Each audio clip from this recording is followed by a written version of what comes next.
हमारी एक मीटिंग जो आज हुई है सेफ एजुकेशन और सेफ नेशन, असल में 2 महीना कबल हमारे सामने एक मसला आया कि Sakhawat memorial government girls high school, जिसमें उर्दू सेक्शन भी है सेकेंडरी में, उसके हाई सेकेंडरी के क्लास 11 में उर्दू स्पीकिंग बच्चियों का दाखिला बंद कर दिया गया। तो ये सवाल हुआ कि वहाँ दाखिला क्यों बंद किया गया। तो पता चला क्लास 12 में बच्चियाँ हैं, क्लास 7 में बच्चों का एडमिशन नहीं लिया गया क्योंकि एक टीचर जो वहाँ पढ़ा रही थी उनका रिटायरमेंट हो गया। रिटायरमेंट एक नॉर्मल प्रोसेस है, नेचुरल प्रोसेस है। हर स्कूल में जो अपॉइंट होता है वो रिटायर भी होता है, और डेट ऑफ रिटायरमेंट हमको डे ऑफ 1 से मालूम होता है कि जो अपॉइंटमेंट हुआ कब वो रिटायर कर रहा है, उसका रिकॉर्ड ऑफिस में मौजूद है। तो जब वहाँ पर अगर एक का रिटायरमेंट है और उस जगह वैकेंसी हो रही है, तो वैकेंसी की जगह पे कौन होगा तय ऑफिस तय करता है। हमारे इतनी सारी बच्चियाँ, उनको पढ़ाएगा कौन, उनका सब्जेक्ट कौन टीचर होगा।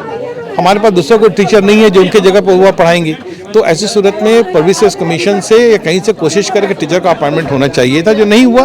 नतीजे में क्लास 11 में दाखिला बंद हो गया। आज के क्लास 11 में दाखिला बंद होने का मतलब होता है कि क्लास 10 के पास आउट बच्चे बोलेंगे हम कहाँ जाएंगे, हम क्लास 11 के लिए किस स्कूल का धक्का खाएंगे। तो ये एक पॉलिसी है जिस पर हम लोगों ने प्रोटेस्ट किया कि इसका मतलब हो रहा है कि आप जानबूझ करके ऐसा कदम उठा रहे हैं जिससे कि उर्दू बच्चियों का स्कूल आना बंद हो जाए। यह नहीं होना चाहिए, क्योंकि राइट टू एजुकेशन में हमारे हक है।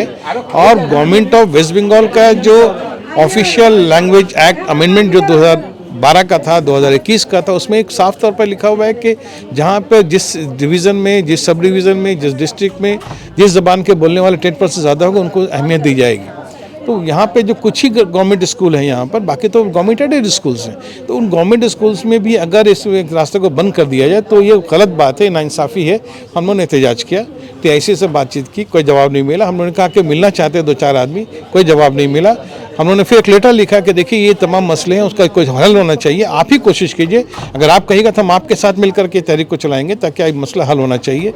कोई जवाब नहीं मिला। उसके बाद में हम लोगों ने सेफ एजुकेशन सेफ नेशन के नाम से हम लोगों ने एक अम्ब्रेला ऑर्गेनाइजेशन, जिसमें कई ऑर्गेनाइजेशन शामिल हैं, उसमें हम उस लोगों ने मिल करके उसको फिर हम लोगों ने लेटर दिया। माइनॉरिटी कमीशन के चेयरमैन को दिया, वुमेन कमीशन के चेयरपर्सन को दिया, उसके बाद में vice chairman West Bengal Urdu academy को दिया, एजुकेशन मिनिस्टर को दिया। हम लेटर लिखा कि देखिए तमाम चीज़ें ये हम लोगों को ऐसा लगता है कि साजिश है।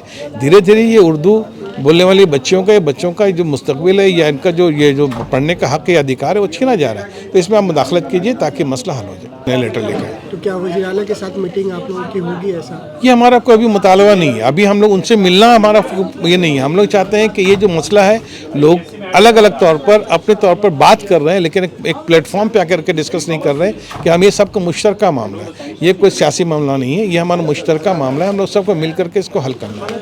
आज उसी की कोशिश थी कि हम तमाम स्कूल के हेडमास्टर, हेडमिस्ट्रेस या दूसरे लोग जो एजुकेशन से इंटरेस्टेड हैं वो लोग आके यहाँ डिस्कशन करें कि हम लोग को क्या करना है।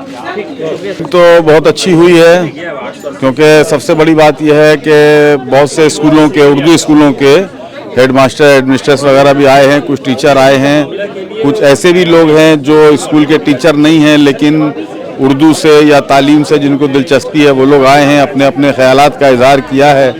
तो यह है कि शुरुआत है और उम्मीद करते हैं कि अगर ये तहरीक इसी तरह चलती रही तो जो बहुत से मसाइल उर्दू स्कूलों के वो हल हो सकते हैं।